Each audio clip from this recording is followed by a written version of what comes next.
Hello everyone, and welcome back to RealFear Files. Today, I'm bringing you 9 bone-chilling long-form horror stories from the depths of Washington state. In this episode, we'll venture deep into the shadowed forests of the Pacific Northwest, where darkness clings to the towering evergreens, hiding secrets that refuse to stay buried. From fog-drenched coastlines to isolated mountain towns, these 9 terrifying tales will pull you into encounters that defy explanation and events that blur the line between reality and nightmare. Each story has been carefully compiled from real testimonies and documented accounts of those who faced the unexplainable in the Evergreen State. To protect the identities of those involved, certain names and locations have been altered. If this is your first time here, make sure to subscribe to RealFear Files for daily true horror content that will haunt your dreams. Hit that notification bell so you never miss a moment when the darkness calls.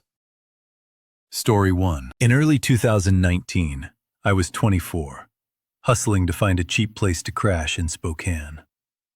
My tech startup had just pulled up stakes from Seattle, and the cheaper cost of living was supposed to be a relief. But between student loans and trying to rebuild my bank account after the move, I was stretched thinner than I liked. That's when I stumbled across a listing for a converted farmhouse on the outskirts of town. The rent was insane, almost too good to be true. $450 a month for a 2-bedroom unit in this old farm property that had been split into apartments.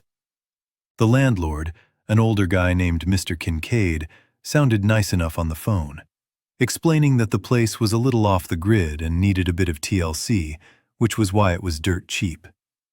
Didn't matter to me. I needed a roof over my head, cheap and fast. The property sat at the end of a long gravel drive, flanked by overgrown fields and a row of pine trees that loomed like sentinels. The main building was a huge old barn, renovated decades back, with my apartment taking up the entire second floor. The wooden stairs to my front door groaned under every step.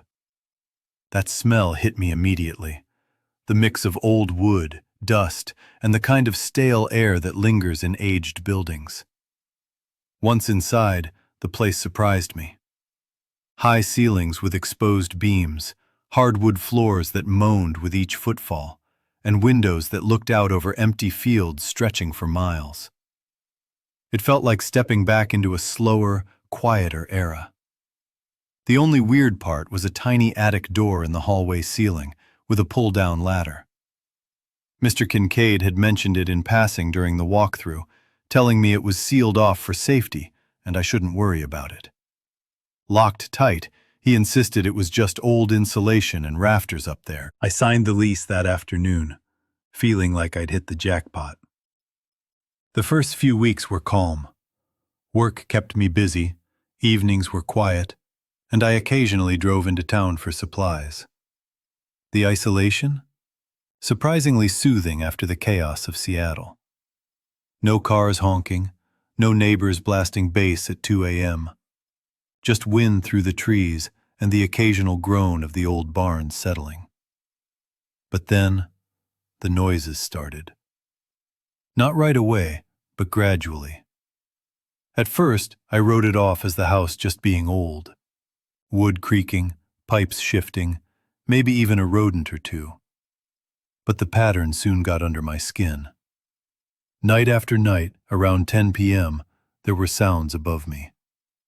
Slow, steady footsteps pacing back and forth in the attic over my bedroom. I tried to ignore it. Headphones, music blasting, anything to drown it out. But the steps kept coming. Slow, deliberate, methodical. Hours would pass as I lay in bed, eyes fixed on the ceiling, counting each scrape of wood above. Sometimes the footsteps paused directly overhead, and I'd hold my breath, hard in my throat, waiting for something I didn't want to see. Then the pacing resumed. After a week, I called Mr. Kincaid. He sounded annoyed, brushing it off as squirrels or raccoons. Promised he'd have someone check the outside for entry points. But no one showed.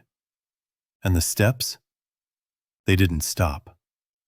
About a month in, I woke up to a different sound around 2 a.m., something being dragged across the attic floor. Loud, heavy. My pulse jumped as I sat upright, straining to hear. The scraping moved slowly across the attic above my room, stopping just out of sight. Then, silence. I barely breathed, listening for the next cue.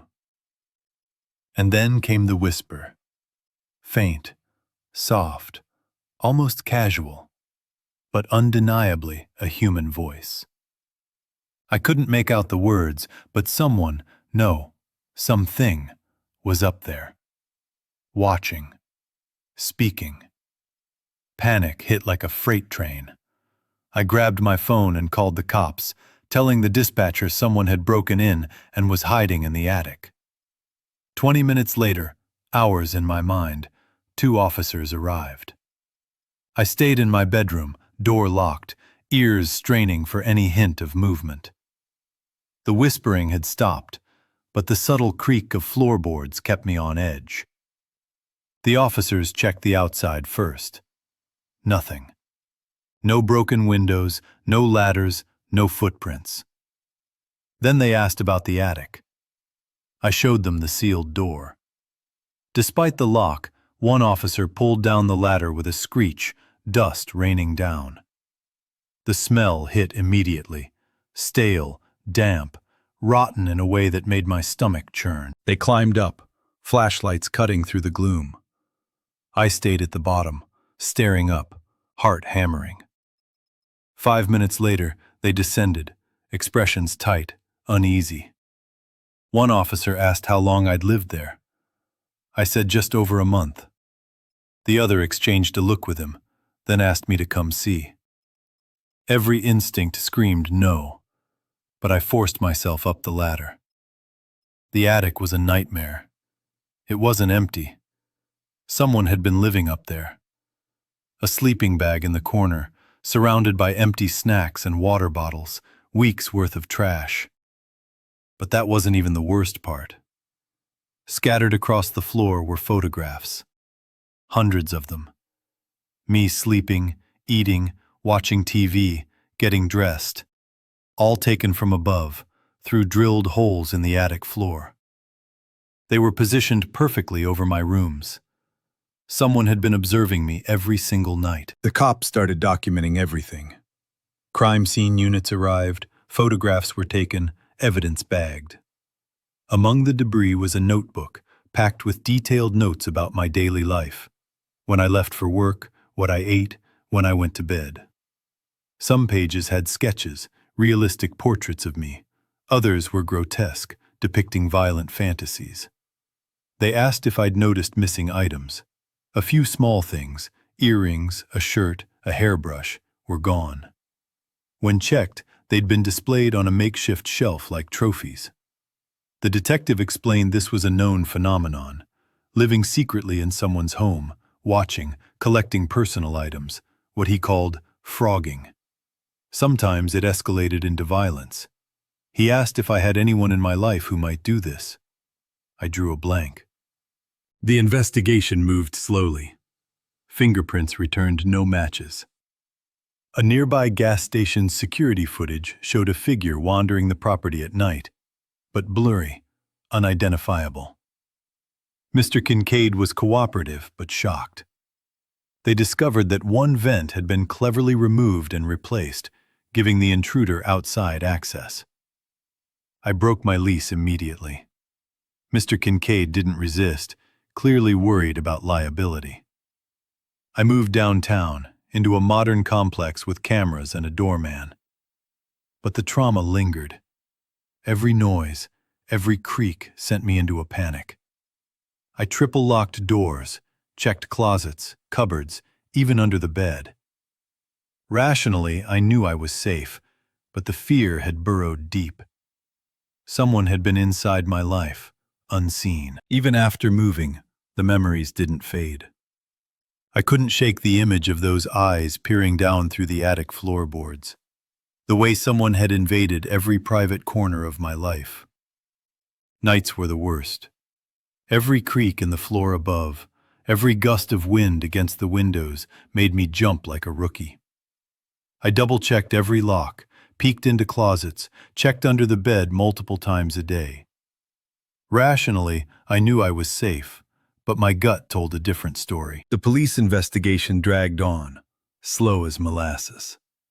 Fingerprints from the attic yielded nothing in the system, and the blurry figure caught wandering along the gravel road on gas station footage offered no leads. Whoever it was knew the property like the back of their hand. Probably someone who had worked there, or maybe even lived there once.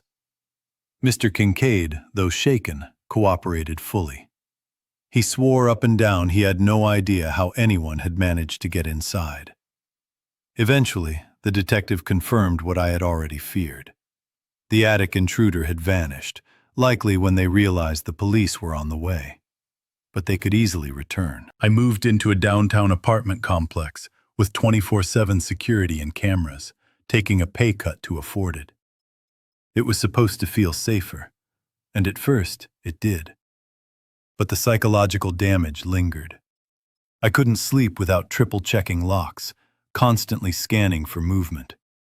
Every sound, neighbors above, creaking pipes, the wind through trees, triggered a surge of panic. That sense of being watched had burrowed under my skin, refusing to leave. Some nights, I'd dream of that farmhouse. Lying in bed, thinking I was alone, only to hear the slow footsteps above. And then, the ceiling would split open in my nightmare, and I'd see an eye staring at me from the darkness of the attic. Watching. Always watching. I'd jolt awake, heart hammering, drenched in sweat. The detective called a few times over the following months, checking in. No new leads. No prints. No witnesses. The case slowly went cold. He admitted that unless the intruder made a mistake, it was unlikely they would ever be caught. They had planned it meticulously, knew the property, and vanished without a trace. I tried to convince myself it had been a drifter or a transient looking for a hideout. But sometimes I wondered if it had been someone closer. Someone who had followed me from Seattle. Someone who knew my routines. I'll never know. That thought alone gnawed at me, a constant itch in the back of my mind. Life slowly regained a semblance of normalcy, but the paranoia never fully lifted. I stayed hyper-aware, always checking locks, scanning the apartment, watching the shadows. Every time I left the apartment, I imagined eyes on me, someone hiding, tracking my every move. Friends reassured me it was all in my head, that I was safe now. But I couldn't shake the raw, visceral memory of being watched. I replayed that night in the farmhouse endlessly. The way the footsteps had paused above my bed, the scraping sound in the dark, the whisper that chilled me to my core. And most haunting of all, the attic itself, with the sleeping bag, the trash, the food containers, and the dozens of photographs of my life laid bare. Someone had invaded my private world and left trophies, and the violation was permanent. Sometimes I catch myself imagining what might have happened if I hadn't woken up that night. If I hadn't called the police. The thought is unbearable. That person could have done anything. And the fact that I don't know who it was, that they might have been watching for weeks or months beforehand, leaves me with a gnawing sense of vulnerability I'll never shake. The detective told me that many cases like this ended badly. He said I was lucky. But I don't feel lucky. Lucky would have been knowing it would end without incident, knowing that the person wouldn't have come back. Lucky would have been the ability to feel safe again. Instead, I carry the fear with me, like a shadow that moves with me wherever I go. Even now, I wake up sometimes in the middle of the night, convinced I hear the footsteps above me. My pulse races, my hands shake, and I have to remind myself where I am. The modern apartment, the cameras, the locked doors. They are supposed to be my fortress. But the memory of someone silently occupying the space above me, someone peeking through gaps in the ceiling, makes me doubt all of it. I think about the farmhouse constantly, about the way the intruder had meticulously documented every move I made, had recorded my life with photographs, notes, and sketches. Every mundane moment, eating, sleeping, getting dressed, was catalogued. And then there were the violent drawings, the glimpses into a mind I could never understand. It's one thing to feel unsafe in public, but to know that someone has been inside your home, invading your private world. There's no way to fully explain that kind of fear. I never went back to Spokane. A year later, I moved back to Seattle, taking a significant pay cut just to afford somewhere I could feel secure. Or at least try to. Even there, though, sleep was elusive. My dreams often took me back to that attic, back to the footsteps and the whispering voice. My mind would replay those moments with horrifying clarity. I keep thinking about what it means to be safe in your own home. We like to believe that walls, locks, and doors protect us, that privacy is a guarantee. But sometimes, danger doesn't come from outside. It's already inside. It's watching, waiting. And the worst part? You might not even realize it until it's almost too late. Now, I trust my instincts more than anything. If something feels off, I don't ignore it. I take it seriously. Because sometimes the signs are real, and the consequences of dismissal are devastating.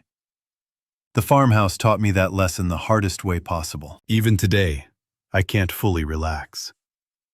Every creak of a floorboard, every sudden shadow sparks a rush of adrenaline. The feeling of being watched is imprinted in my mind. And I know, deep down, I'll never forget those nights. The attic, the photographs, the whispered voice, they're etched into my memory forever. Someone violated my sanctuary, someone made my private world public, and no one ever got caught. I'll never know who it was or why they chose me. Maybe it was a transient, maybe a former tenant, maybe someone who had been tracking me for months. But it doesn't matter. The fear lingers, a permanent reminder that safety is sometimes just an illusion, and that someone could be watching right above you without you ever knowing. And that's the hardest lesson I learned. That danger isn't always out there in the shadows. Sometimes, it's already inside. Story 2. In the summer of 2021, I was 28 and stuck in what folks politely call a life transition. I'd just ended a 5-year relationship, quit my marketing gig, and figured I needed to hit the reset button. My therapist suggested finding a way to process everything, something healthy. Some people journal or do yoga retreats. Me? I decided to hike. Not just any hike, but a stretch of the Pacific Northwest Trail through the North Cascades in Washington. I wasn't tackling the full route, just a solid 2-week section. I'd done plenty of day hikes, but nothing like this. Solo backpacking in deep wilderness for 14 days straight. Looking back, yeah, maybe it wasn't the smartest move with my mental state at the time, but it felt necessary.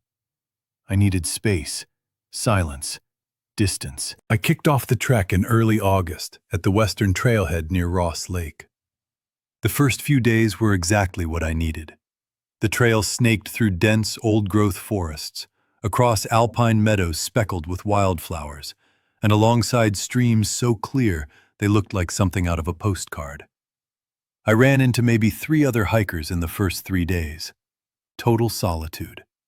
No phone service, no social media, just me and the wilderness. I fell into a rhythm. Wake with the sun, pack up camp, hike until early afternoon, set up the tent near a stream, filter water, eat, read, sleep. Simple. Grounding. Healing. But by day 4, something shifted. I started feeling like I wasn't alone. Hard to explain if you haven't felt it yourself. There's a difference between solitude and being watched, and your body knows it. A primal part of your brain senses predators. I was moving through a dense section of forest, canopy thick enough to choke out sunlight, when the feeling hit me, hair on my neck standing on end. I stopped, turned, scanned the trees. Nothing.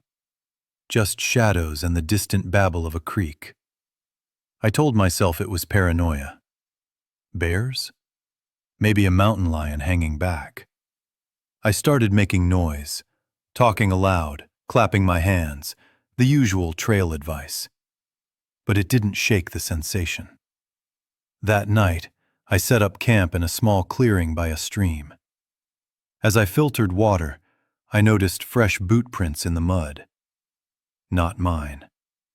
My Solomons had a distinct tread pattern. These were bigger, deeper. Someone had been there. Normally, that wouldn't be alarming.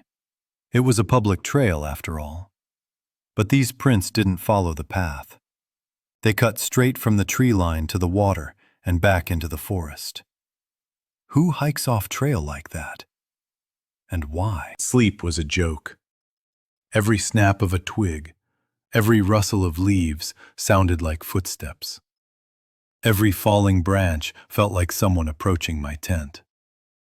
I lay in my bag, knife in hand, staring at the thin nylon wall separating me from whatever was out there. Dawn finally came. I packed fast and hit the trail, trying to talk myself out of the creeping fear, but I couldn't shake it. The next day I saw him.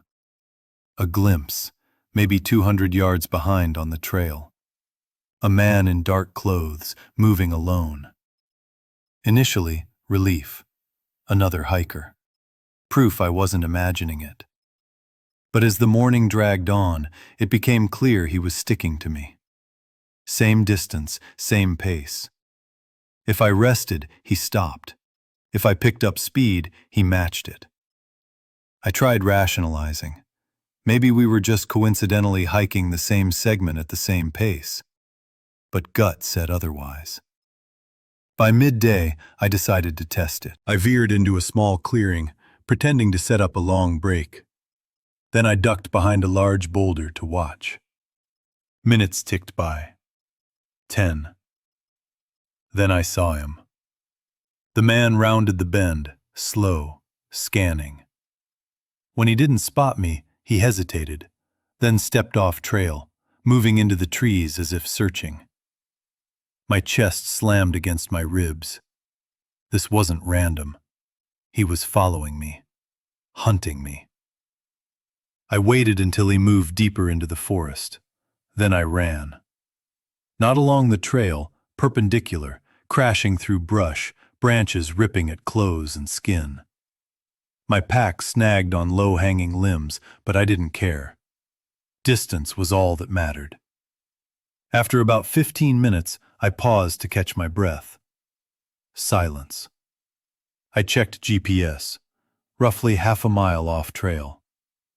I was disoriented, surrounded by identical trees, but hopefully lost him.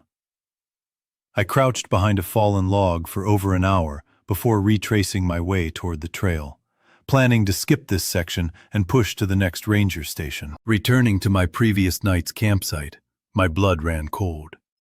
Someone had been there. My food bag, usually dangling from a tree to keep bears away, was on the ground, rifled through, but nothing stolen. On top of a nearby rock lay my driver's license, the one in my pack. He'd been in my tent while I slept, gone through my things, and left this as a message. He had known where I lived. This wasn't a random trail encounter. He had been tracking me, possibly for weeks. The realization hit like a sucker punch. I bent over, vomiting into the bushes. And then I saw more. Tucked under the rock were 6 Polaroids. Me leaving my apartment, walking my friend's dog, grabbing coffee, even me asleep in my tent 2 nights ago. He had been documenting me, stalking me, leading me miles into the wilderness where no one could hear me scream. I didn't grab my other gear. I ran, only with my pack, water, and GPS. I had to reach people, witnesses, safety. The nearest ranger station was 8 miles out. I covered it in under 3 hours, my legs screaming but pushing through. I burst into the small log cabin that doubled as the outpost, sobbing, shaking, barely coherent.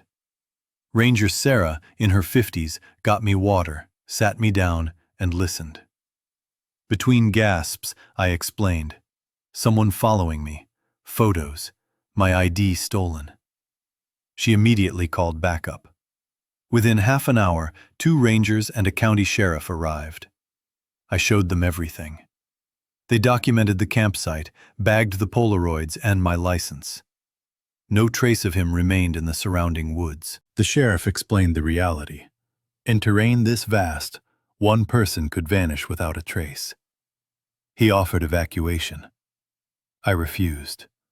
I wasn't letting him win. The rangers agreed I could stay on site under supervision. That night, I bunked inside, Sarah chatting and sipping coffee with me. She told me stories of other hikers reporting being followed, encounters that ranged from nothing to assault. Some people come out here running from trouble.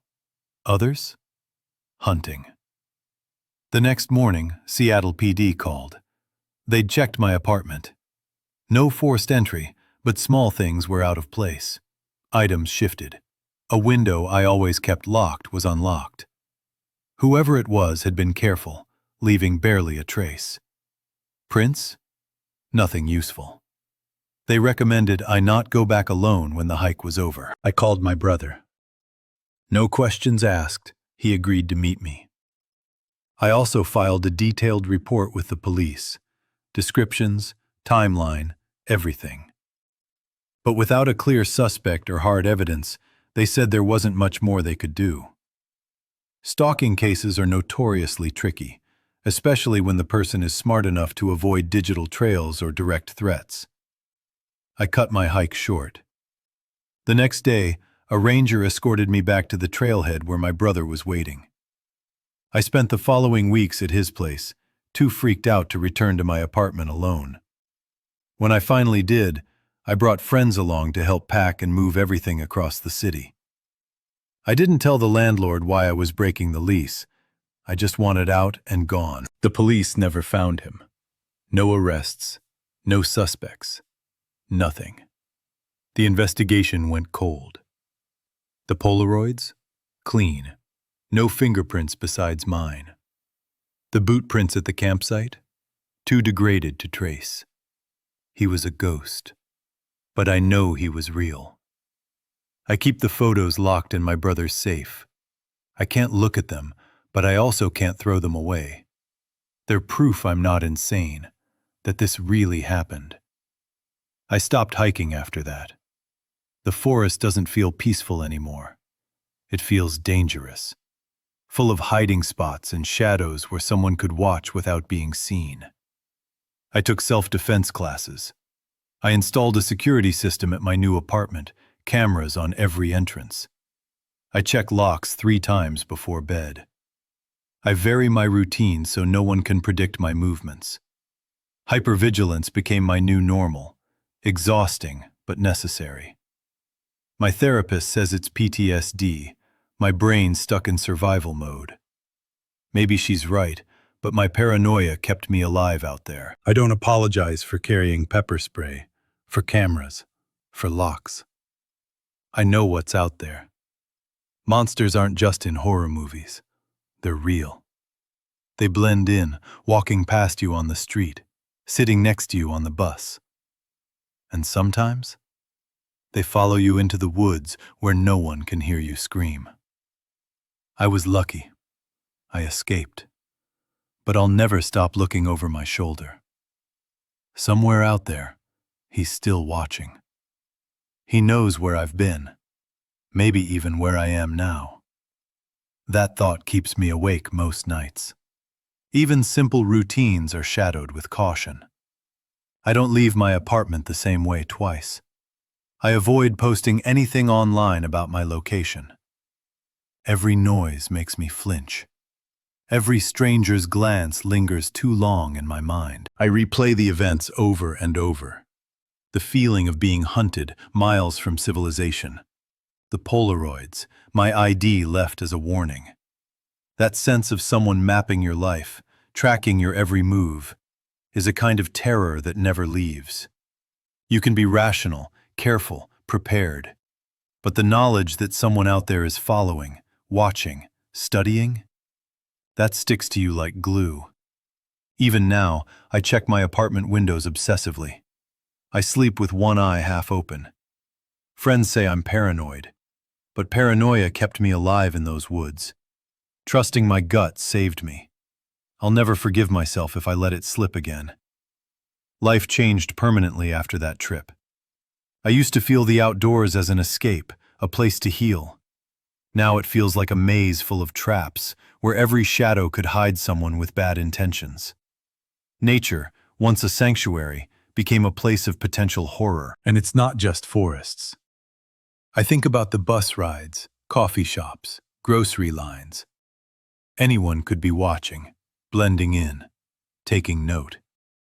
The world became a hunting ground in my mind, one where I constantly have to stay 2 steps ahead. The lessons were brutal but clear. Instinct matters. Awareness matters. Your senses, that gnawing feeling that something's off, listen to it. It might just save your life. I survived. That's what counts. But survival came at a cost. Hypervigilance, anxiety, nightmares, they're now part of me. I still check locks 3 times, still glance over my shoulder when I walk down the street. I still keep pepper spray in my pocket. And I know, deep down, the man who stalked me is still out there somewhere. He hasn't been caught. He's a ghost. He might be watching someone else right now, invisible, blending in. And maybe one day, he'll resurface. I got out. I'm alive. But the vigilance, the fear, it never fully goes away. It's permanent, a shadow stitched into my life. And it's a reminder that monsters aren't just in stories. They walk among us, silent, patient, waiting. I'll never hike alone again. I'll never underestimate that gut instinct. And I'll never forget the man who followed me into the wilderness, who breached my home, and left me a message that chills me every time I think about it. Because somewhere out there, he's still out there, watching, waiting. And maybe, just maybe, he knows more about me than I'd ever want him to. Story 3. My name's Ethan, and I lost 3 hours of my life that I'll never get back. I don't mean wasted hours or poor decisions. These were gone, completely wiped from memory. 3 whole hours where I existed, did something, experienced something, and my brain refuses, or just cannot, remember. And the worst part? Not knowing. The gaps, the blank spaces where memory should be. The fragments that creep into nightmares, never forming a full picture. It all started on a Tuesday in March 2022. I was 31 and working as a software engineer for a tech firm in Lakeview City. That day, like most others, I had been grinding on a project with a tight deadline. I didn't leave the office until 8:30 p.m., later than usual, but nothing extreme. I remember the parking garage. I remember sliding into my Toyota Corolla, turning the ignition, connecting my phone to the car's Bluetooth so I could listen to a true crime podcast. Irony not lost on me. I merged onto I-405 heading south toward my apartment in Everett, about 35 miles away. Traffic was light. Cruise control set to 65. Podcast playing. And then, nothing. Next thing I know, I woke up on a bench in Riverside Park in Everett. Dark, cold, head pounding. Dizzy and disoriented like I'd been drugged. I sat up, trying to piece together how I'd gotten there. Phone battery was at 4%, but working. Time read 11:42 p.m. My stomach dropped. That made no sense. I had left Lakeview City at 8:30 p.m. Even with traffic, Everett should have taken 40 minutes max. Where had I been for the last 3 hours? I stood up, legs shaking, and looked around. The park was empty. Streetlights cast long shadows over the grass. I could hear distant traffic, but no people, no witnesses. Checked my pockets, wallet there, keys there, but my car? Gone. Panic started to claw in. I pulled up Google Maps location history. According to it, I'd driven from Lakeview City to a logging road near Maplewood, Washington. That's way southeast, over 60 miles off course in the opposite direction of my apartment. Why would I have gone there? I called my insurance to report my car missing, then dialed the cops. 2 officers showed up within 20 minutes. I explained, well, what I didn't remember. They wrote a report but were skeptical. Drinking? One asked. No. Drugs? Nothing. They suggested maybe I nodded off while driving, got disoriented, but I hadn't been tired. Even if I had dozed, how did I wake up on a park bench? How did my car end up over 60 miles away in the mountains? They said they'd send out a bulletin for my vehicle and advised a hospital check. A friend drove me to the ER. Full workup. No head trauma. No signs of assault. Blood clean. No drugs, no alcohol, nothing unusual. Physically fine, but mentally, a mess.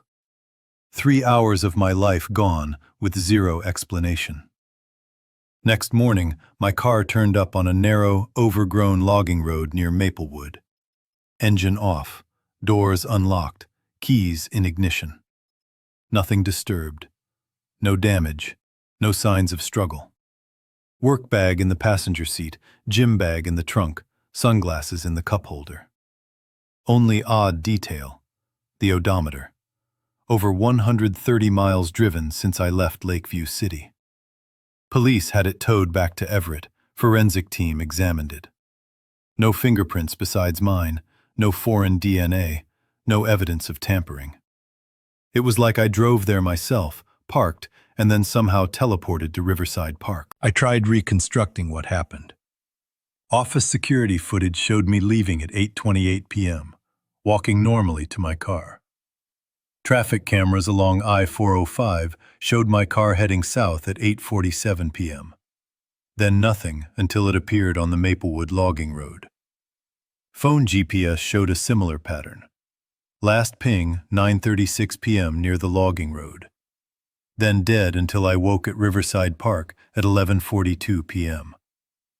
I became obsessed. Went back to the logging road, searched the mile-long stretch in both directions. Nothing, just thick forest. Locals? No one saw anything unusual. Posted on forums asking for dashcam footage. Silence. Then the nightmare started. About a week later, vivid dreams that felt like memories clawing their way out.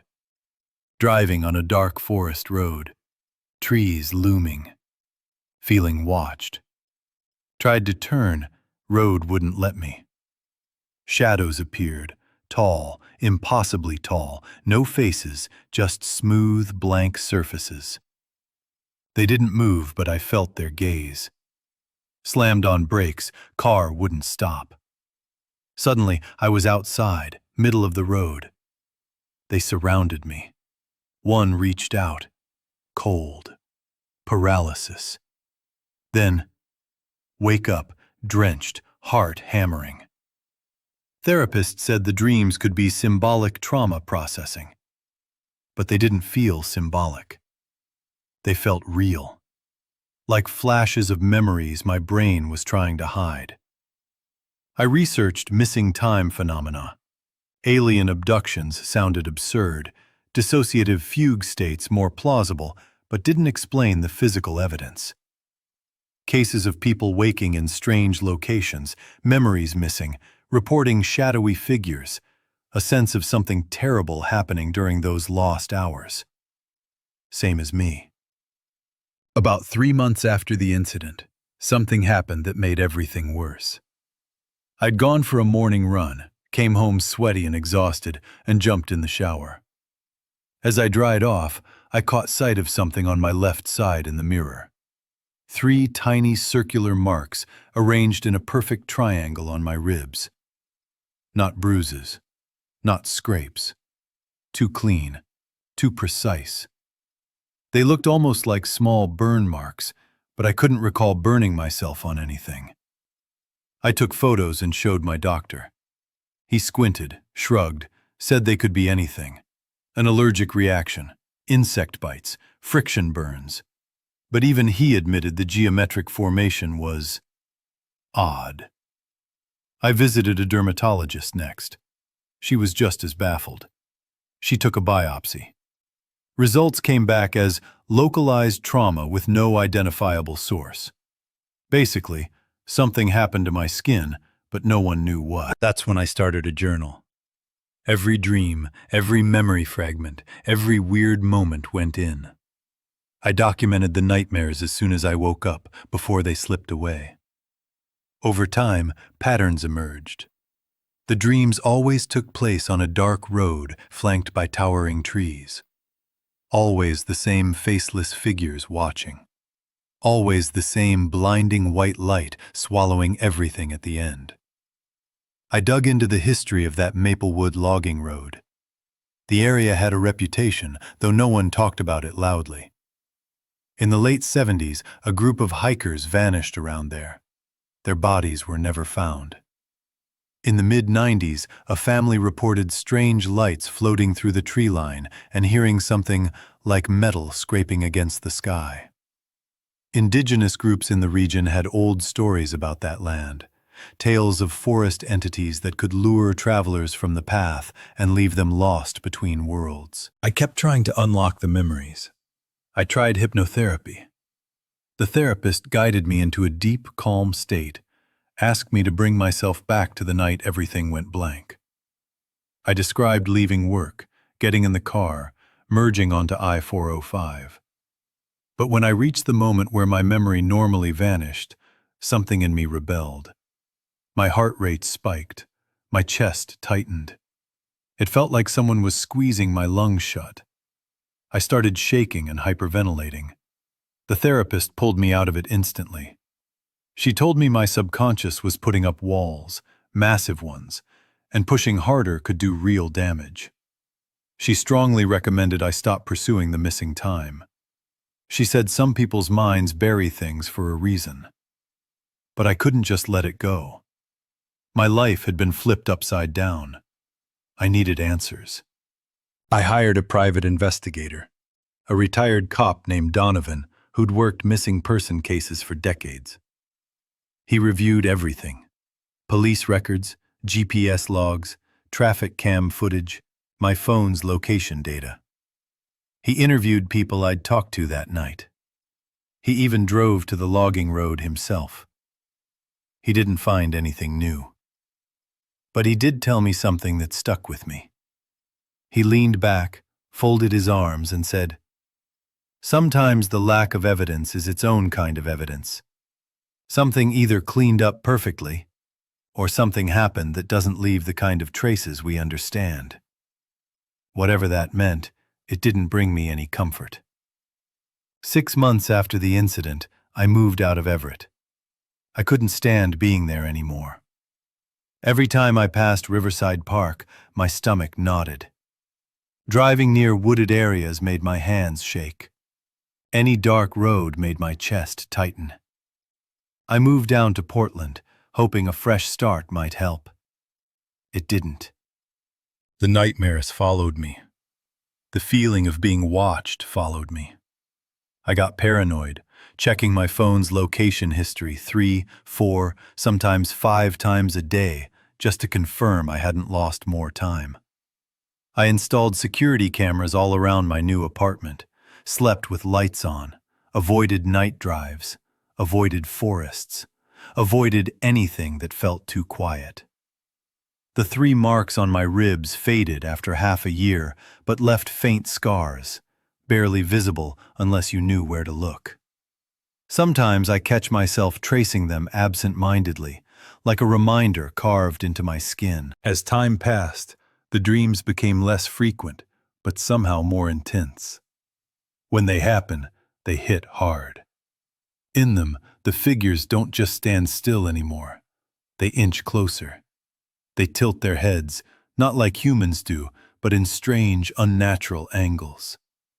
Sometimes I hear whispering, low and distorted, like voices trying to speak English but getting the shapes wrong.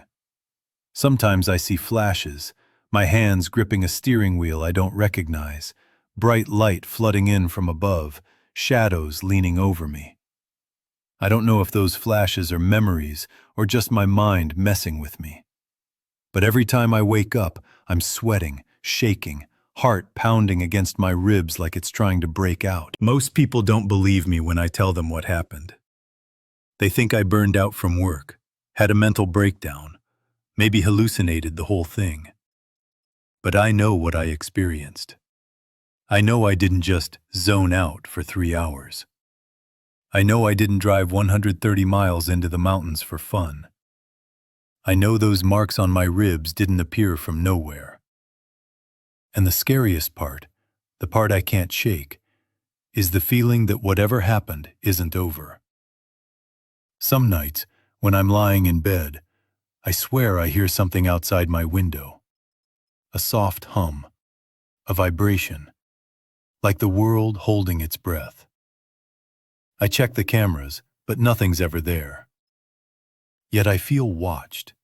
I feel expected. I refuse to go back to Maplewood.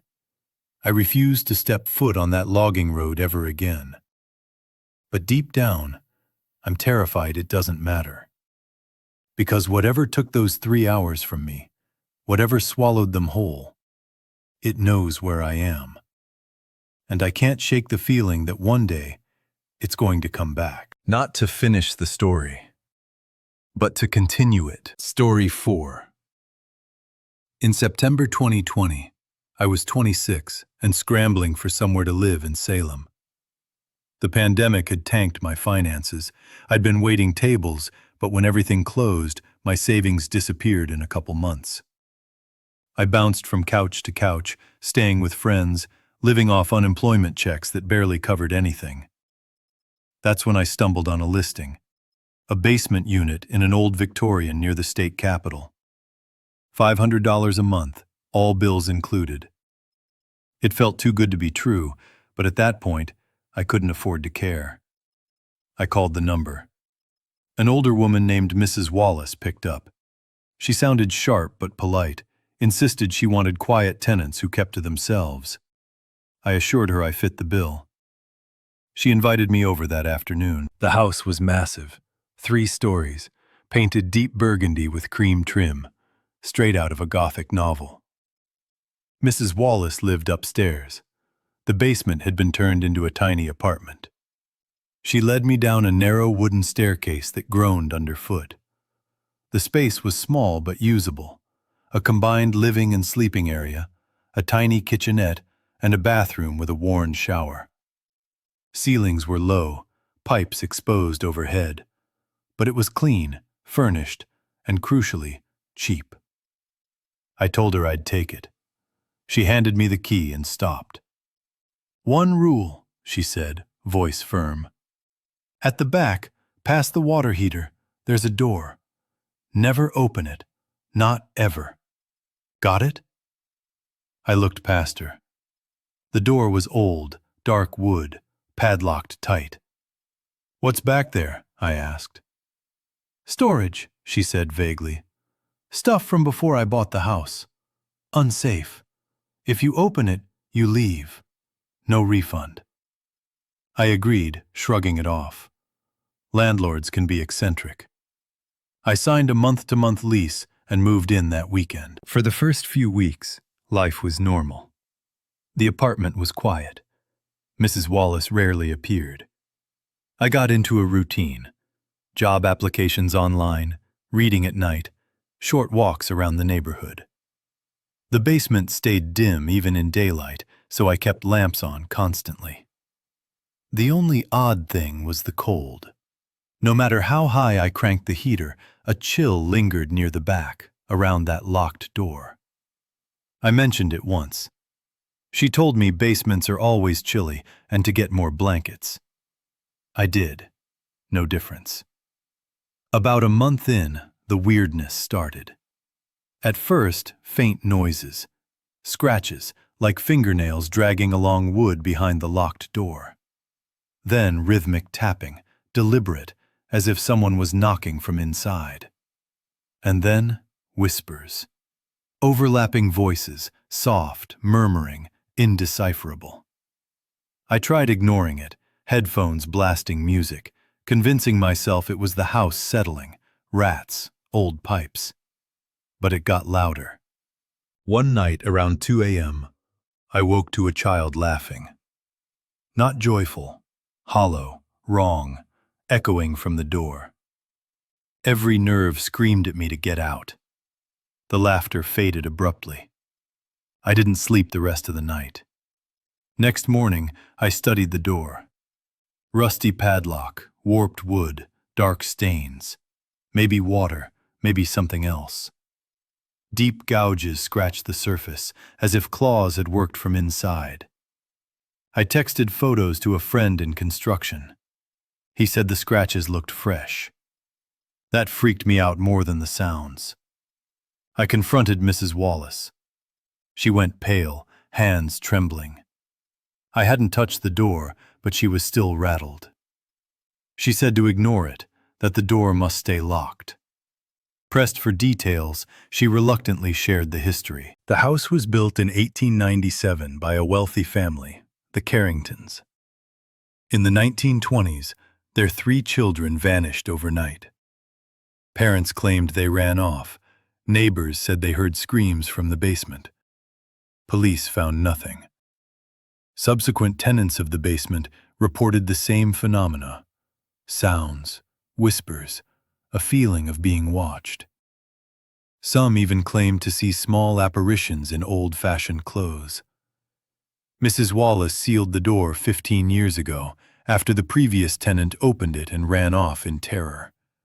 She never explained why. I should have moved then, but I had nowhere else to go. I rationalized it. Ghosts aren't real. Just a creaky old house and my imagination running wild. But things escalated. Objects moved on their own. Keys on the table would appear on the counter. Books moved across the room. My laptop powered on by itself at night, glowing in the dark. I started recording video while sleeping. The footage showed shadows drifting, the bathroom door opening and closing on its own.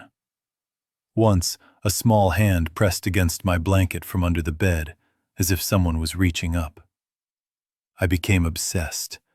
I needed to see what was behind that door. Mrs. Wallace's warning rang in my ears, but fear and curiosity pushed me forward. I bought bolt cutters. One night, fueled by desperation and a half bottle of wine, I approached the door. My hands shook as I positioned the cutters on the padlock. After 3 tries, it snapped. The sound echoed like a gunshot. I froze, expecting Mrs. Wallace to come barreling down and kick me out. Silence. I pushed the door open. Resistance at first, the wood swollen from years of moisture. Then, a groan as it swung inward. A rush of frigid air hit me, smelling of mold and something sickly sweet. I turned on my phone flashlight and stepped inside. The room was bigger than I expected. Stone walls, dirt floor, rough-hewn. Every surface covered in drawings, children's drawings, stick figures, houses, animals, but also twisted, darker images.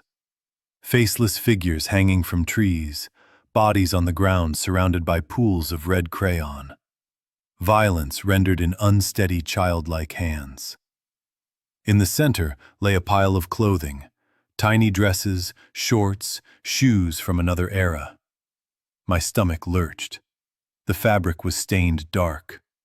Beneath the pile, partially buried in the dirt, were bones. Small bones. Children's bones. I stumbled backward. My brain couldn't process it. This wasn't storage. This was a tomb. A century-old crime scene. The Carrington children hadn't run off. They'd died here, hidden, undiscovered. I needed to call the cops, to get out. I turned, and the door slammed shut, echoing like thunder in the confined space. Then I heard them. Not whispers now, clear, desperate children's voices. "Help us! Let us out! We are so cold! Please!" The air froze. My breath came out in clouds. Drawings seemed to twitch in the flickering flashlight. Stick figures writhed. Scenes of violence played out like slow-motion nightmares. Time lost all meaning. Minutes, hours, maybe both. I pounded, screamed, tried every angle. My hands bled. My voice gave out. Then, as suddenly as it had slammed, the door opened. I collapsed through it into the basement, gasping, sobbing. Mrs. Wallace stood there in her nightgown, expression blank and sad. "You opened it," she said softly. I nodded, unable to speak. "Leave," she said. "Now." I grabbed my bag and laptop and bolted. Out the door, down the stairs, never looking back. At a gas station, I called the police. They sent officers. They searched the basement, the room behind the door.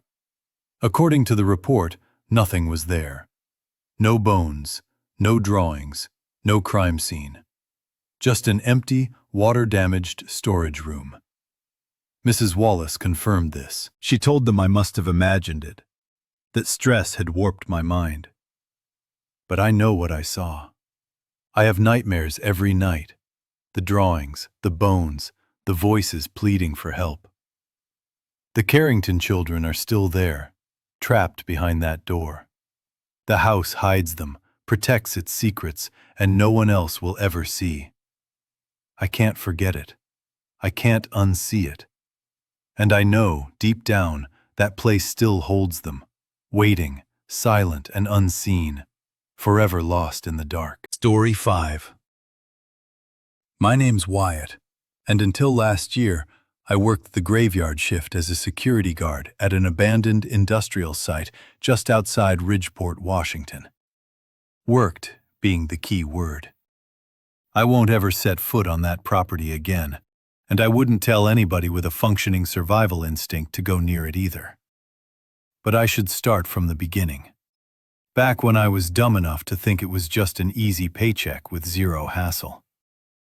I was 29, fresh out of an ugly divorce, living in a studio that cost way too much and gave me barely enough room to breathe. I needed work fast, and security companies were hiring. The opening at the old North Star fabrication plant paid $18 an hour for nights, 10 p.m. to 6 a.m., 5 nights a week.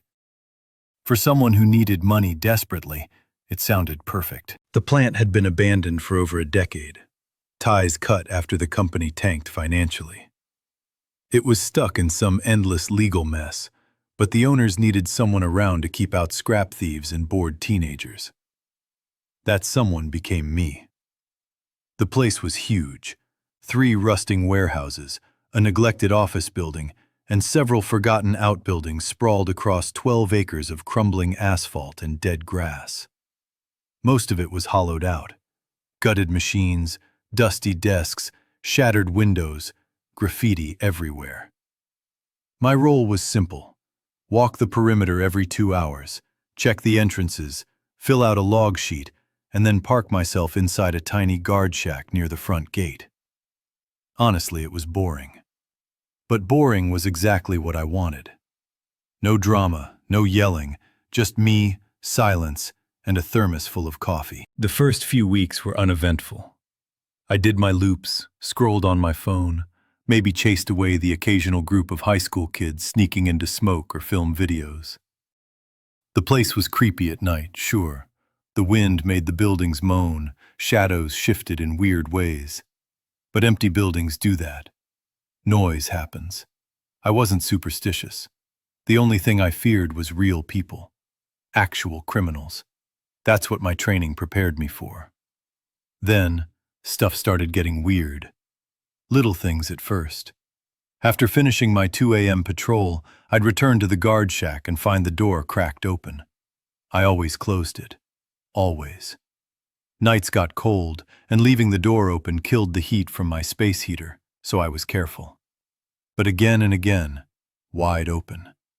I started locking the door behind me every time I left for rounds. Didn't matter. I'd come back, and the door would be unlocked and slightly ajar like someone had slipped inside while I was gone. I checked the lock. It worked fine. No signs of a break-in. I convinced myself I was just stressed and forgetting. Divorce brain, you know? Then things inside the shack started shifting. My lunch cooler, normally on the floor next to my chair, would be on the desk when I returned. My jacket, which I always hung on a hook, would be draped neatly over my chair. These weren't accidents. These were deliberate placements. It happened every night. One thing moved. One thing out of place. Finally, I started documenting everything. I took photos of the shack before leaving on rounds, picture-perfect evidence. When I got back, I'd compare the before and after shots. And the differences were there, clear as day. Someone was entering the guard shack while I was out. Someone was inside the complex with me. I told my supervisor. He brushed it off. Probably kids screwing around. Lock the shack and call the cops if you see anything. I did. Didn't help. Then things escalated. About 6 weeks into the job, I came back from my midnight patrol and froze. On the whiteboard, usually blank except for shift notes, someone had written a sentence in thick black marker. Check Building C.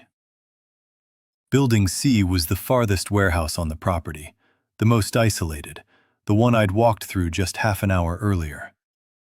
Everything had been normal, but someone had been inside the shack. Someone left that message.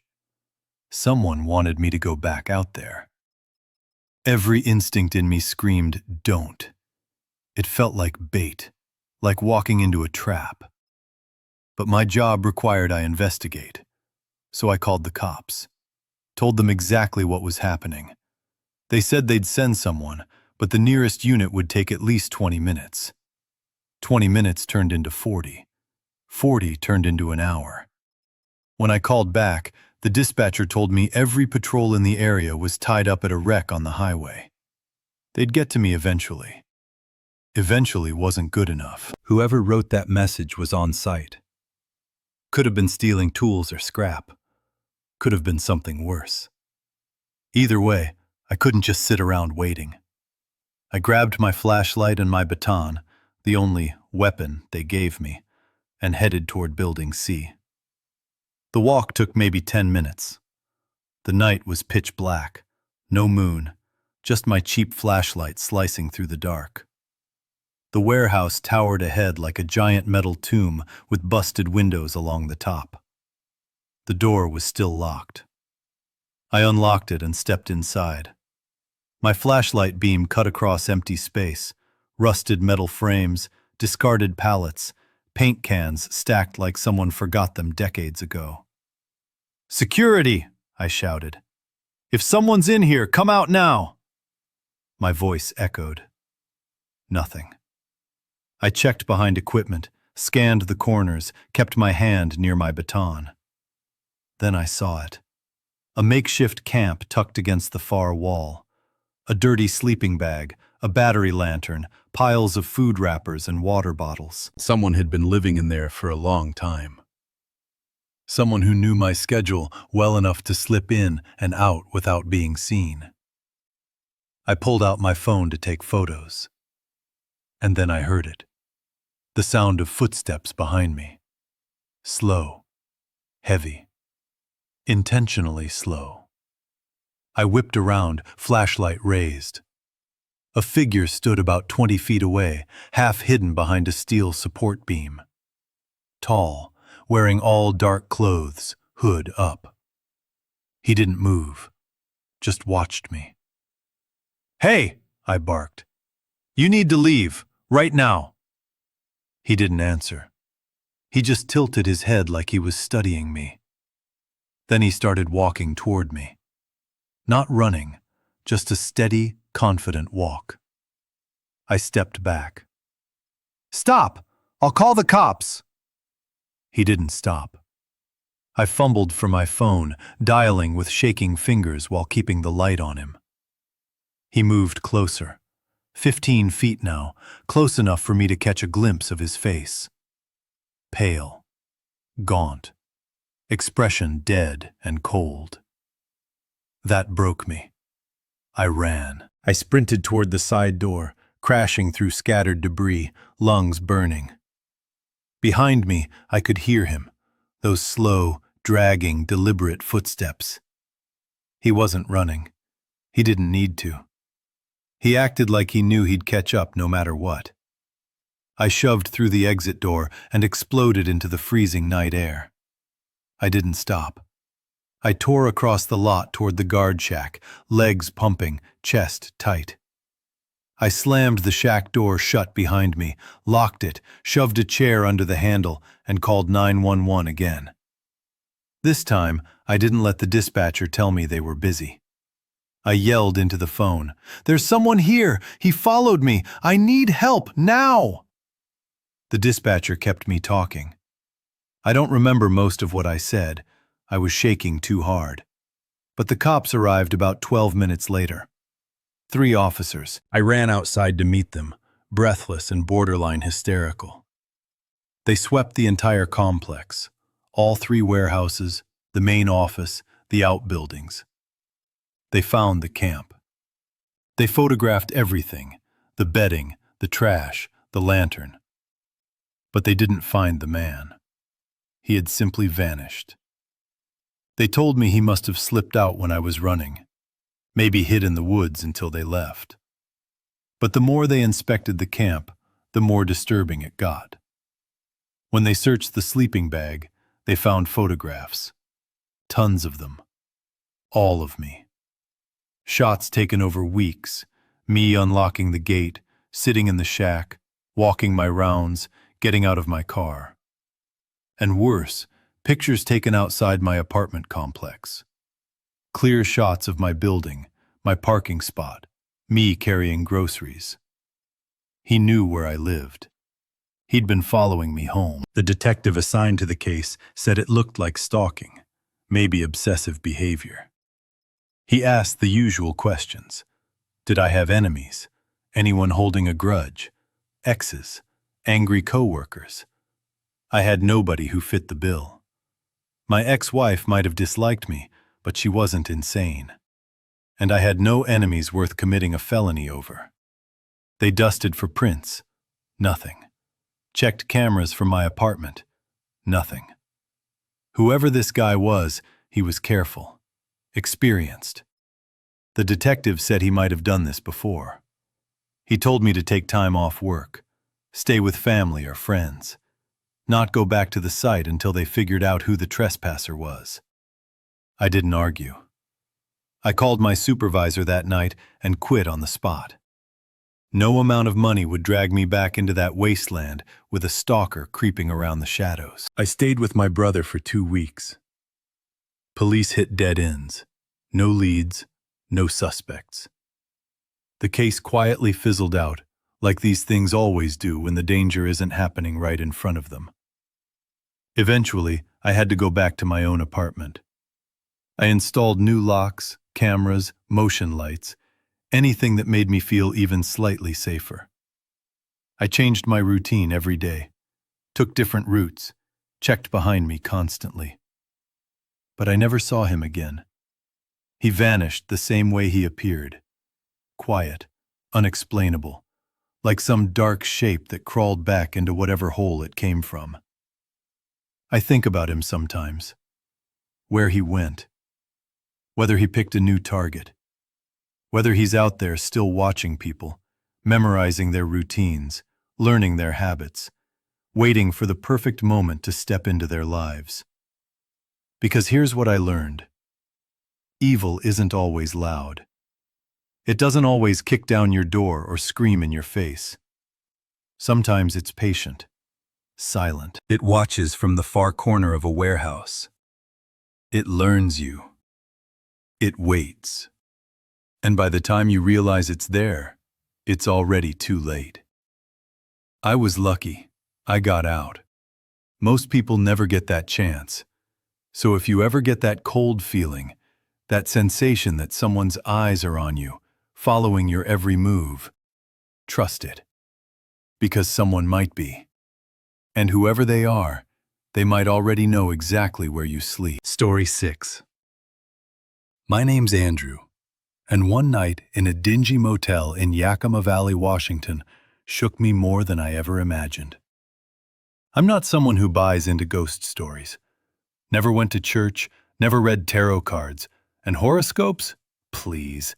I deal in data, logic, and facts, stuff you can measure and prove. But what went down in room 12 of the Crestwood Motel? That defies all reason. And honestly, that's scarier than the night itself. It was mid-July 2022. I was hauling my life cross-country from Seattle back to Chicago after 5 years on the West Coast. My Subaru was packed to the gills, and I figured I could hit it in 4 days if I kept moving and crashed at cheap motels along the way. I left Seattle around noon, blasting east on I-90, the road a ribbon of asphalt under a hot sun. By the time I rolled into Yakima, it was pushing 8 in the evening.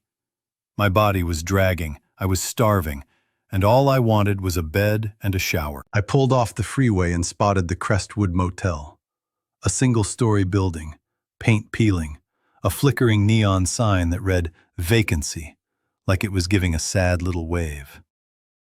Only about 12 rooms tops. Price? $45. Perfect. I wasn't after luxury. I just needed to survive the night. The guy at the front desk looked ancient, maybe 75, thin gray hair sticking every which way, face permanently set in a scowl. He barely glanced up when I asked for a room, just slid a key across the counter. Room 12, end of the hall. I asked if there were any other rooms open. Full, he muttered. Hard to believe. Parking lot empty except my car and some beat-up pickup, but I didn't argue.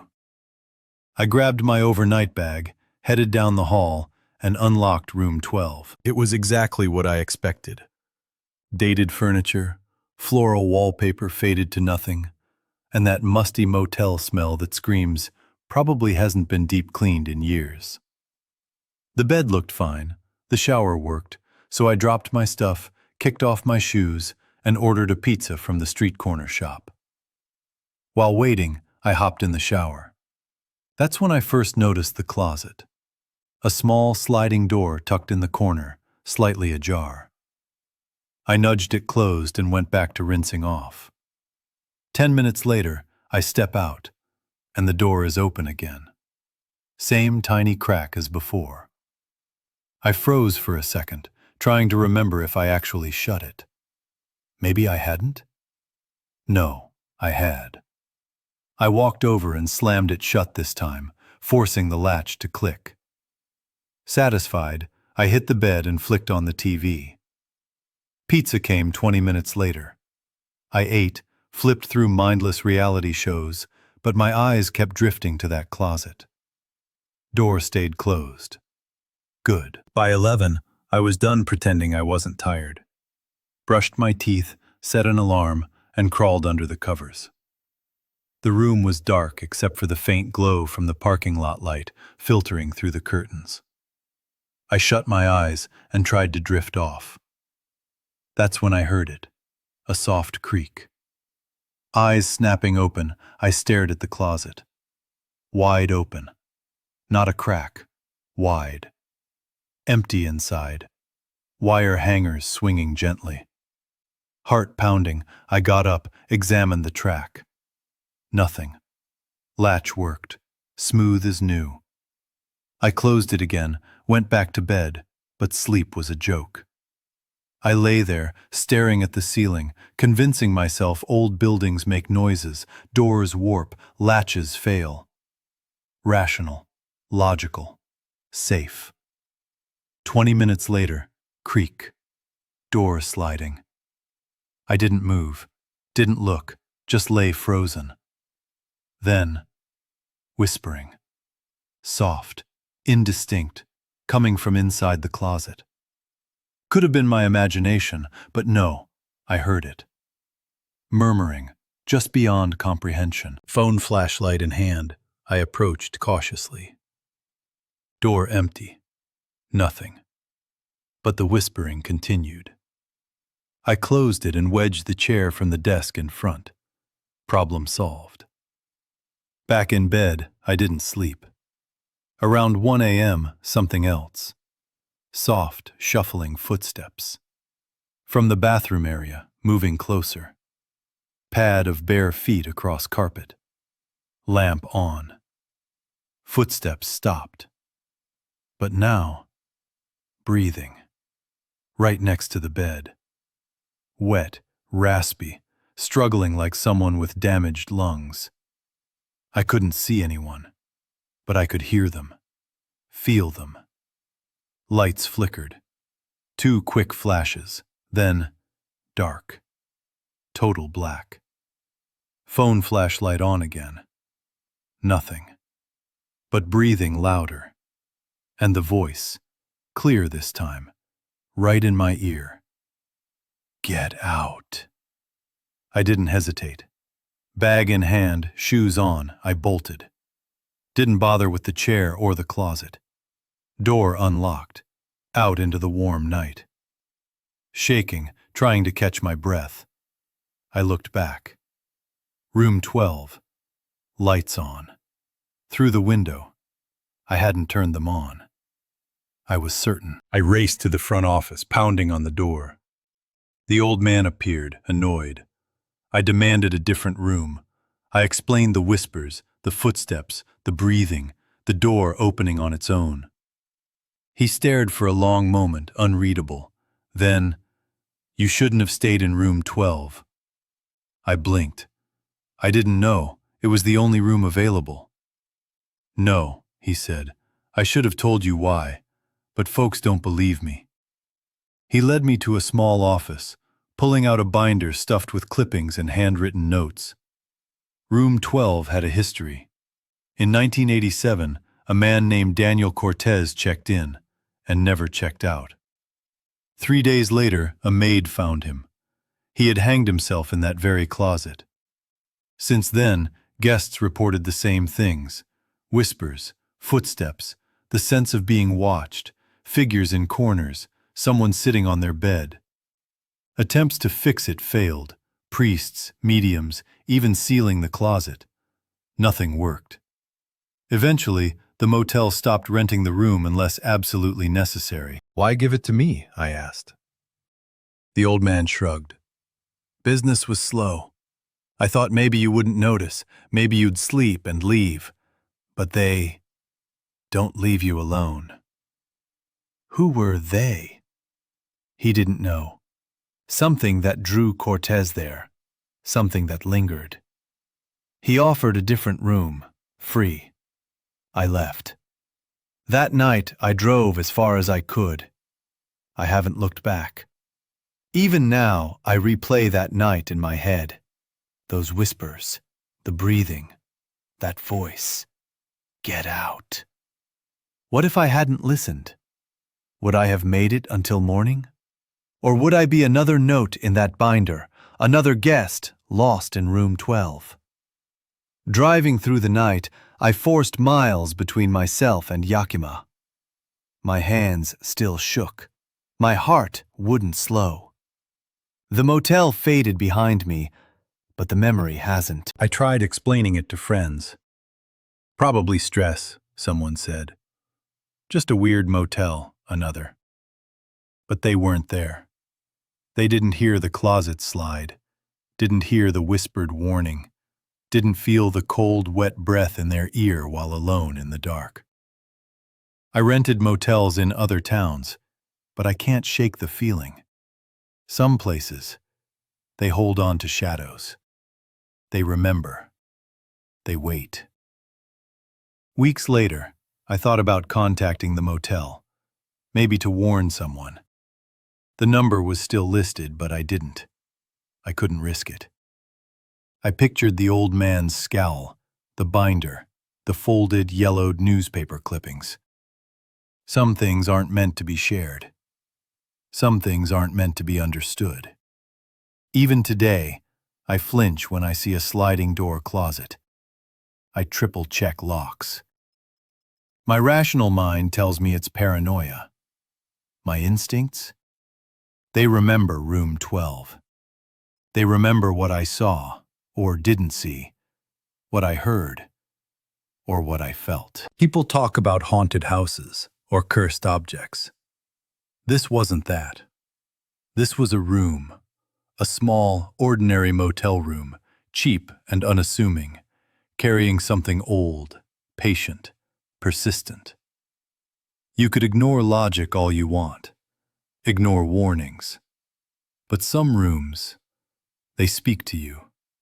They leave marks you can't erase. I've told myself, Andrew, it's over. Move on. Yet the memory lingers. I can almost hear it if I concentrate. The sliding door, the whisper, the wet rasp of breath. And I think about Daniel Cortez, about how he ended up there and how the room claimed him. If you ever see the Crestwood Motel in Yakima, don't stop. Don't even glance at room 12.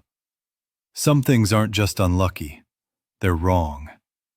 And logic, science, reason, they won't protect you. Because some rooms don't let you leave. Story 7. My name's Natalie, and I used to work as a real estate agent in Bellingham, Washington. At least, I did until last year. After what happened, I had to step away. I'm still not sure if I'll ever go back. My confidence in reading people, sizing up situations, and keeping myself safe, everything shattered in a few short hours on a cold November afternoon. It all started in November 2023. I'd been in the business for 6 years, mainly selling rural properties, farms, acres, places where people could get away from the city grind. I'd carved out a solid reputation and had a steady stream of clients. That month, I got a message through my website. A man named David Mitchell claimed he was moving from California and wanted to see a few secluded farmhouses. He said he worked remotely in tech and needed privacy. At first glance, nothing seemed off. I replied with my availability and sent a list of properties that fit his request. We set a showing for November 14th, with 3 properties scheduled that afternoon. David asked if we could meet at the first property instead of my office, saying he was coming straight from a meeting in Everett. In hindsight, that was my first mistake. I should have insisted on meeting at the office first. Standard safety protocol. But I wanted the sale. Business had been slow, and he seemed serious. Pre-approval papers ready, clear on what he wanted, eager to move fast. The first property was a renovated farmhouse on 10 acres, about 20 minutes out of town. I arrived at 2 p.m. David was already there, standing next to a black SUV with California plates.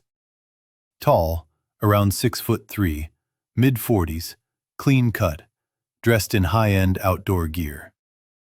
Polite, firm handshake, steady eye contact. We exchanged pleasantries, and I unlocked the house. The showing went smoothly. He asked smart questions about the well, septic system, property lines, and even took notes on his phone. Seemed genuinely interested, but said he wanted to see the other houses before deciding. Second property, 15 minutes farther out, deeper in the woods. Older house, less updated, but on 20 acres with a barn and outbuildings. David lingered in the barn, asking about land access, easements, and neighbors. I told him the closest neighbor was over a mile away. That should have been a red flag, but I ignored it, too focused on closing the deal. Third property, the one that changed everything, was the most isolated. Two-story farmhouse on 35 acres, at the end of a long gravel drive, surrounded by dense forest. Listing had been active for over a year with no offers. Roof leaked, plumbing outdated, interior smelled like mold. Price reflected that. He had specifically requested it, claiming he didn't mind renovation projects. We arrived around 4 p.m. The sun was low, shadows of towering evergreens swallowing the property. Inside, the house was cold, heat long disconnected. Our breath puffed in the dim air. I began my usual walkthrough, noting what needed repair. David followed silently, saying little. In the kitchen, he asked if there was a security system. No, I said, but one could be installed. He nodded, staring out at the trees. Then he asked the strangest question. How long before someone could get here if you needed help? I laughed nervously. Safety concerns? I asked. His expression shifted. Polite interest gone. Eyes cold, calculating. Just curious. You're the only one who knows I'm here, right? Your office doesn't track showings? My stomach sank. I realized how isolated we were. No neighbors, almost no cell signal. No one knew where I was, except for a vague note in my calendar. I lied. Actually, my office tracks showings. They log addresses and check-ins. I'll update them when we're done. He smiled, but not genuinely. Just a shadow of it. Smart. Safety first, he said, moving toward the living room. Every instinct screamed to run, but I had to be strategic. He blocked the front door. I glanced at the back door, maybe 10 feet away. Could I make a run for it through the trees? Risky, but the house felt more dangerous than the forest. He reappeared, holding duct tape and zip ties. Items that didn't belong in his hands unless he had a plan. We need to talk, he said calmly. I backed toward the counter. About what? About you being here. About no one knowing. About how easy it was to get you alone. I grabbed a chef's knife from the block, holding it in front of me. Stay back. I'm leaving. Call the cops if you want, but I walk out that door. He laughed. With what phone? No signal here. You knew this when you agreed to see the property. You made it easy. I didn't wait. I bolted for the back door. Cold air hit like a slap. Barefoot now, I ran into the woods. Underbrush tore at my clothes, branches whipped my face. I could hear him behind me, faster than expected. I stumbled, fell hard. He grabbed my arm. I screamed and swung the knife. Felt it connect. He yelped and let go. I ran again. Finally, I broke through the trees onto a paved road, waving frantically for help. Headlights appeared. A couple stopped immediately. Woman called 911. Man stayed to watch. I pointed at the woods. He's back there. He tried to hurt me. Police arrived within 15 minutes. I described the farmhouse, the black SUV, the duct tape. They searched the property. House empty. SUV gone. David Mitchell vanished. Blood on the back porch from the knife. Nothing else. The name was fake. Email, burner phone, forged pre-approval papers. Whoever he was, David Mitchell was a mask. The detective said I wasn't the first. In the last 3 years, multiple women agents in Washington and Oregon reported similar incidents. Men using false identities, requesting remote showings, isolating them. 2 women had gone missing, bodies never found. Same predator, same pattern. I was lucky. I fought back. Most didn't get the chance. Weeks afterward, I was on edge. Security cameras at home. Phone number changed. No marketing photos. Every empty house triggered panic. Every male client made my chest tighten. My therapist said it was PTSD. Healing would take time. But how do you heal when your attacker is still out there, watching, waiting? I reported everything to the real estate board. Safety bulletins went out. Meet clients at the office first. Verify identities. Never show remote properties alone. Buddy system. Tracking apps. All sound advice. Advice I ignored, chasing the commission, thinking I could handle it. Blind to how calculated someone could be. Detective promised updates. 8 months later, nothing. The case went cold. David Mitchell, or whoever he was, disappeared. Maybe moved, maybe changed tactics, maybe still out there, studying another agent. I think about the other women. Were they as lucky? Did they run barefoot through forests, bleeding, desperate for help? Did some never make it to a road? Survivor's guilt hit hard. I escaped. Others didn't. 3 months ago, I tried returning to work. 2 weeks in, I had my first panic attack during a showing. A family looking at a suburban home. The husband asked to see the basement. I froze. Couldn't breathe. Couldn't think. I excused myself. Never went back. I don't know what I'll do now. Real estate was my passion, my career.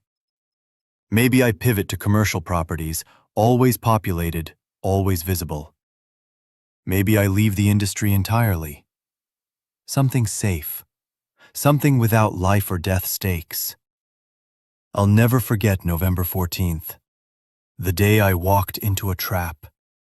The day I realized evil doesn't always shout. Sometimes it wears a polite smile, carries pre-approval papers, studies your weaknesses for months, waits for the perfect moment. I survived. But the Natalie who walked into that forest didn't. She died there. And I'm still learning how to live as whoever comes next. Story 8.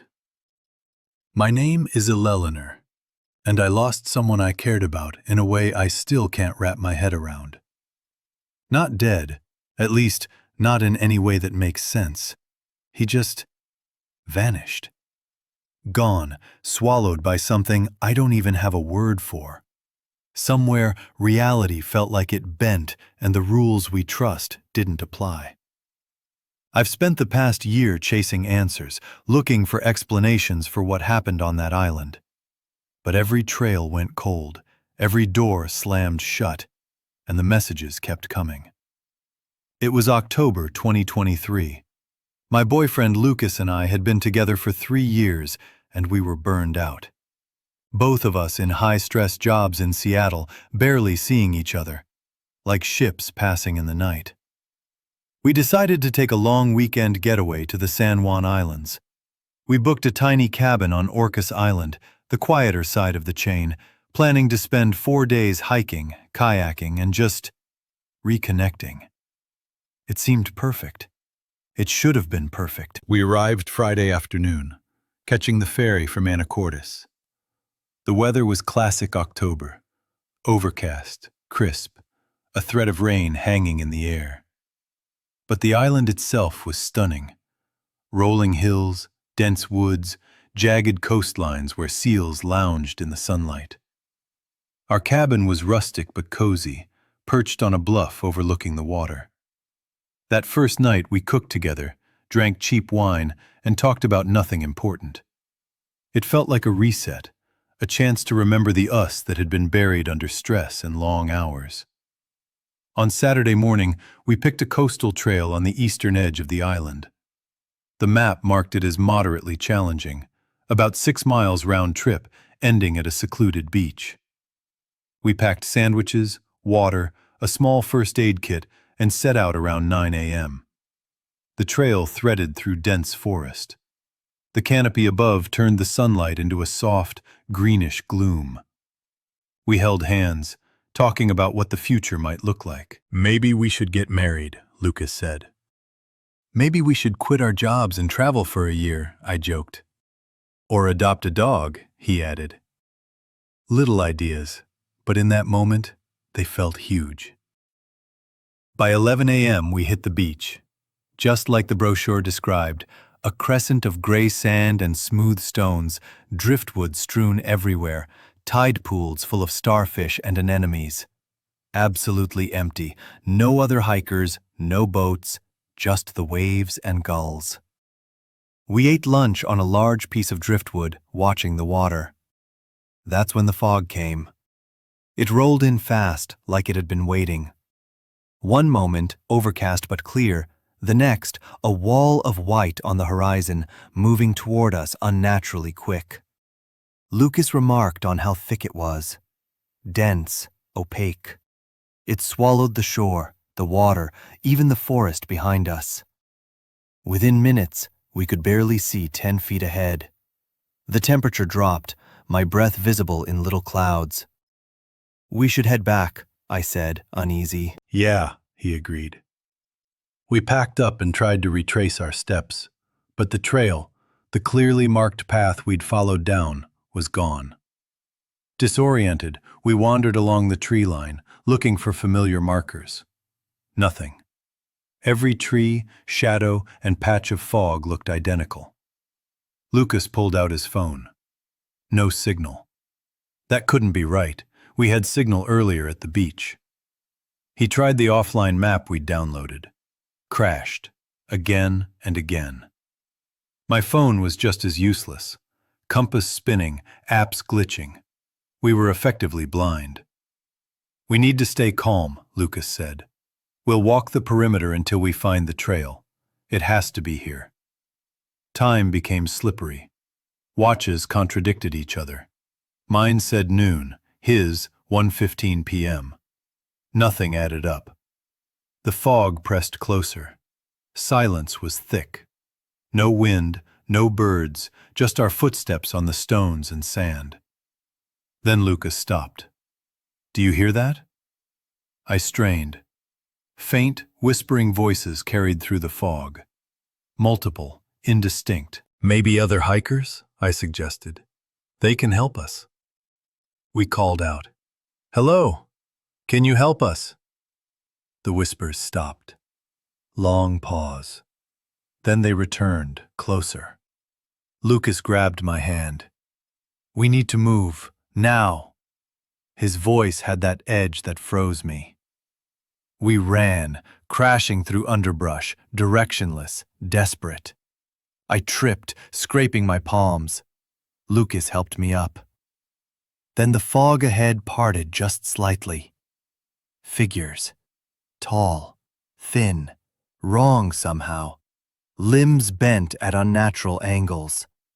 4 or 5, standing like they were waiting. I froze. Lucas saw them too.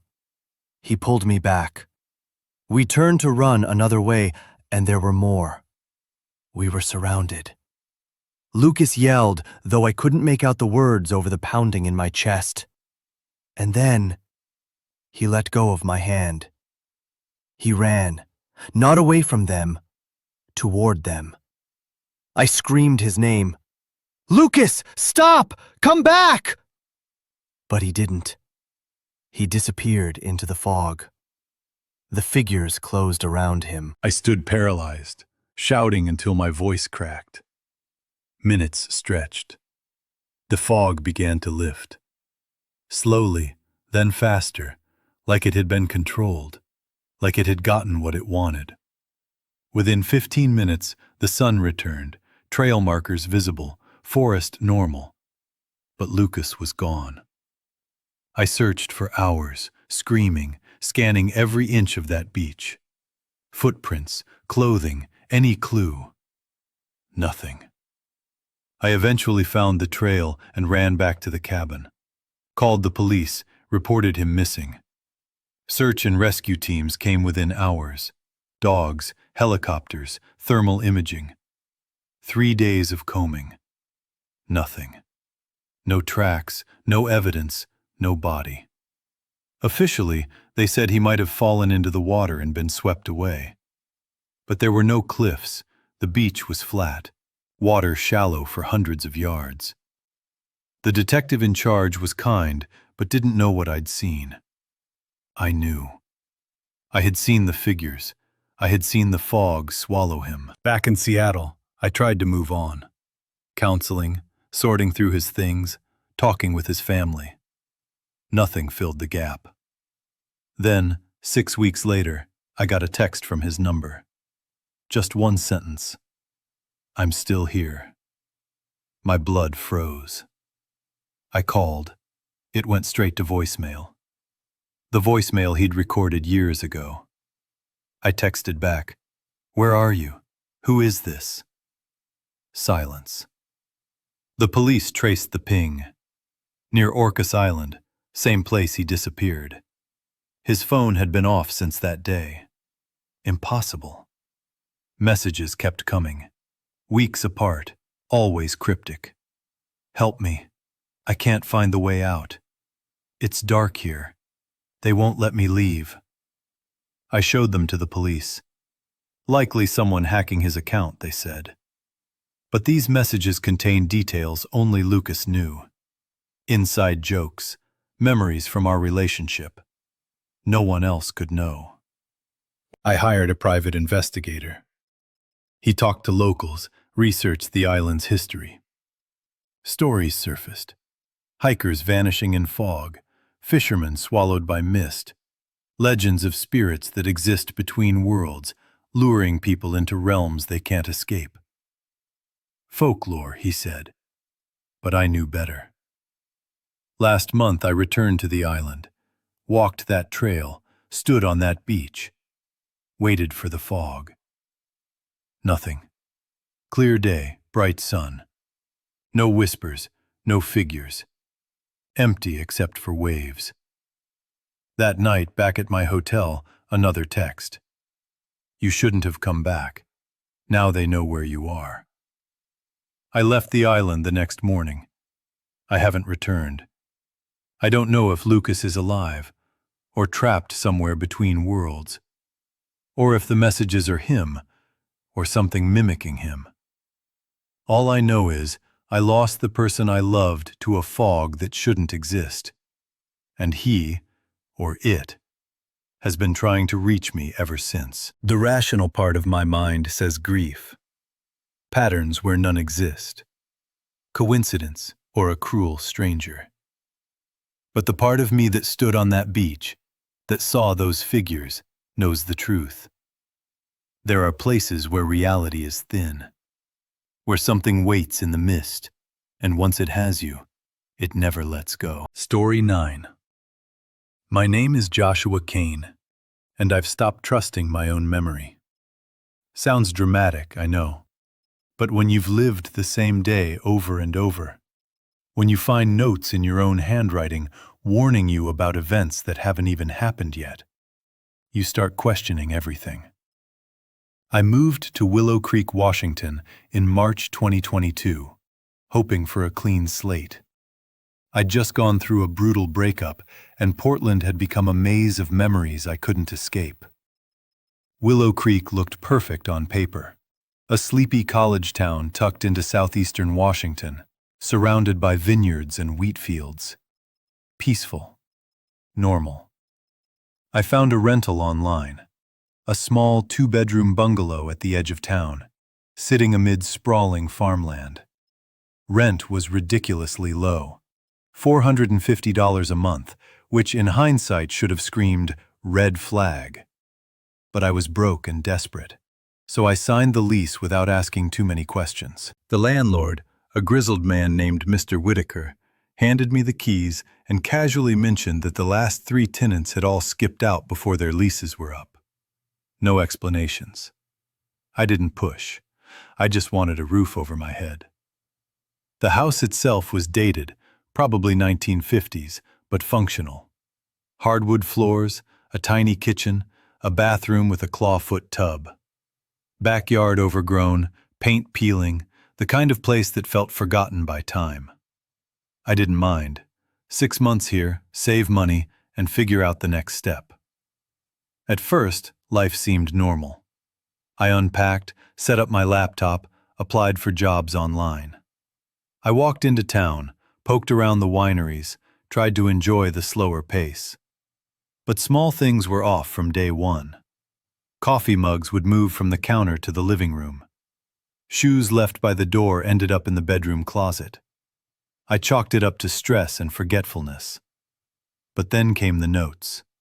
Handwritten, in my style, but messages I had no memory of writing. The first appeared on the bathroom mirror in dry erase marker, something I didn't even own. It said, "Check the calendar. You've been here before." I stared at it, confused. I'd only been in the house 3 days. How could I have been here before? I wiped it away and tried to forget it. 2 days later, another note showed up on the fridge. "Do not trust the clocks. They are lying to you." I checked every timepiece: microwave, oven, phone, laptop. Each one read a different hour. The microwave said 10 a.m., my phone read 2 p.m., and the oven was stuck at midnight. I reset them all, synced to my phone. Within an hour, every clock had drifted, as if time itself was bending. Then there were conversations I couldn't remember. One day, I went into town to buy groceries. The cashier smiled warmly. "Hey Joshua, did you figure out that issue we talked about yesterday?" I'd never been to that store. I tried to correct her. "Must be someone else." She frowned. "No, you were here. We talked for 20 minutes. You seemed upset." I bolted, heart hammering, and found another note on the kitchen table. "This is the 4th loop. You need to remember this time. March 22nd is the key." I checked the date. March 18th. 4 days away. I didn't know what a loop was or what would happen on March 22nd, but I started documenting everything. Journaling each day, recording meals, locations, everything. I even set up my phone to record while I slept, hoping to catch someone or something moving my stuff. That night, I reviewed the footage. At 3:17 a.m., I sat up, eyes glazed, walked to the kitchen, wrote something on paper, placed it on the nightstand, then went back to bed. I had no memory of doing any of it. Morning came. The note read, "The house remembers, even when you don't. You die on March 22nd. Find another way." Cold sweat ran down my spine. This wasn't stress. Something else was happening. I called Mr. Whitaker about the previous tenants. Why had they left? He hesitated, then admitted, one, a man named Aaron, died in the house on March 22, 2019. Officially, a heart attack. But Aaron had been young, healthy. The others reported strange phenomena, time distortions, memory lapses, notes in their handwriting they didn't remember writing. Both left quickly after. I should have left too, packed my things, walked away. But I needed to know. I researched property records, old newspapers. What I found chilled me. Multiple deaths on March 22nd. A woman in 1967, a man in 1983, another in 2004, Aaron in 2019. Unexplained, all on the same date. The house wasn't just a home. It was a trap, a temporal snare, forcing victims to relive the days leading up to their deaths repeatedly. I called a local paranormal historian. She inspected the property and revealed the land had been sacred to the Kalas tribe, a burial ground desecrated decades ago. She said the house existed in a temporal anomaly, folding time in on itself, entrapping souls. If I stayed through March 22nd, I would die, and be caught in the loop, just like Aaron and the others. Here's the terrifying part. I had already lived this week multiple times. The notes I was finding? From past versions of myself, trapped, trying to warn the next iteration. Each loop erased my memory. Only my careful documentation allowed me to piece it together now. On March 21st, the day before I was supposed to die, I left. Drove to Seattle, checked into a hotel for 3 days. If I wasn't in the house on March 22nd, maybe I could survive. And I did. When I returned to Willow Creek on March 25th to collect my belongings, reality fractured again. The house looked exactly the same, but on the kitchen table was a note, dated March 22nd, in my handwriting. You cannot leave. The loop follows you now. You brought it with you. My phone showed I'd been at the house on March 22nd, but I was in Seattle. I had the hotel receipt to prove it. Except when I checked my wallet, the receipt was gone. My bank statement showed no charge. It was as if those 3 days had never existed. Or maybe they existed in another layer of reality overwritten by the loop. Since then, it hasn't stopped. Time bends wherever I go. Missing memories, notes left by future me, conversations I don't recall. I moved, tried staying with friends, even checked into mental health facilities. Nothing works. The loop isn't tied to the house anymore.